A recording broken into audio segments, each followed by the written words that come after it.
الحمد للہ وحدہ لا شریک لہ والصلاة والسلام علی من لا نبی بعدہ وعلی آلہ واصحابہ الذین اوفوا عہدہ اما بعد فاعوذ باللہ من الشیطان الرجیم بسم اللہ الرحمن الرحیم انا اعطیناک الکوثر فصل لربک وانحر ان شانئک هو الابتر اللہم صلی علی محمد وعلی آل محمد کما صلیت علی ابراہیم وعلی آل ابراہیم انک حمید مجید اللہم بارک علی محمد وعلی آل محمد کما بارکت علی ابراہیم وعلی آل ابراہیم انک حمید مجید۔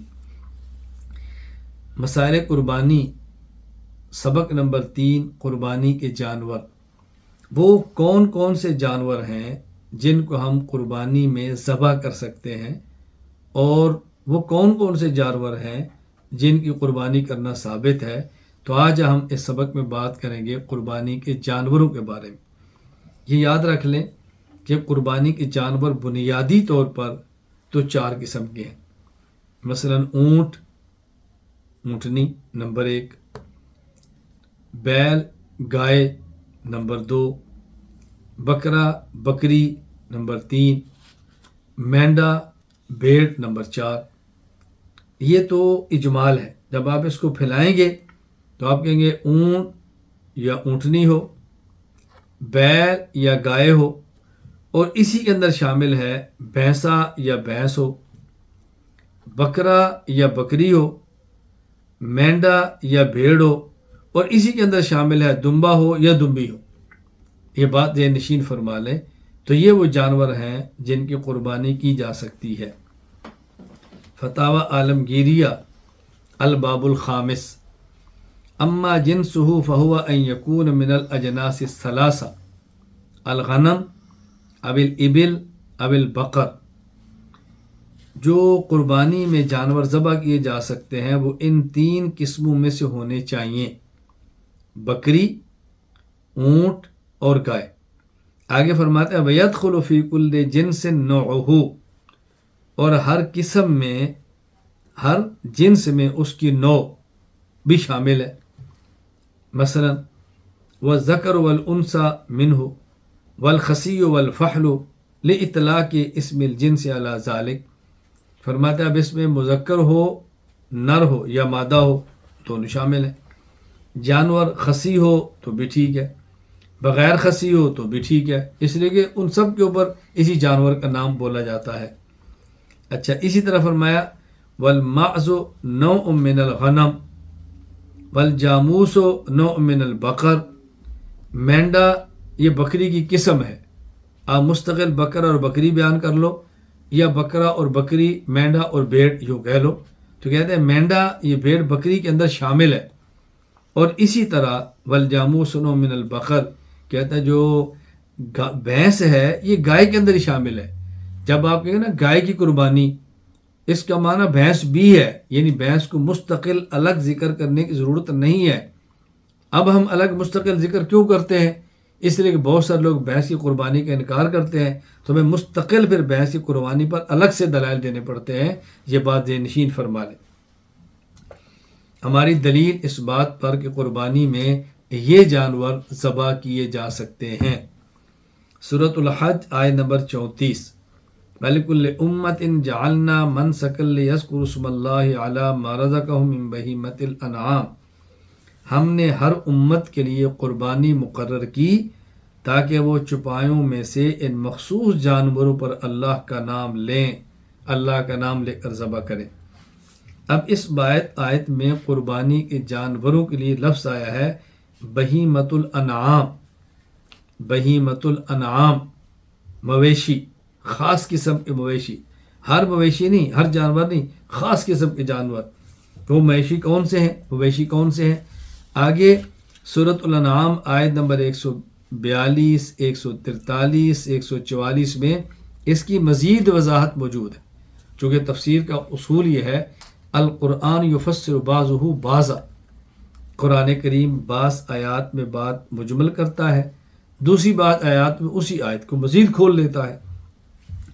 وَمِنَ الْأَنْعَامِ حَمُولَةً وَفَرْشًا كُلُوا مِمَّا رَزَقَكُمُ اللَّهُ وَلَا تَتَّبِعُوا خُطُوَاتِ الشَّيْطَانِ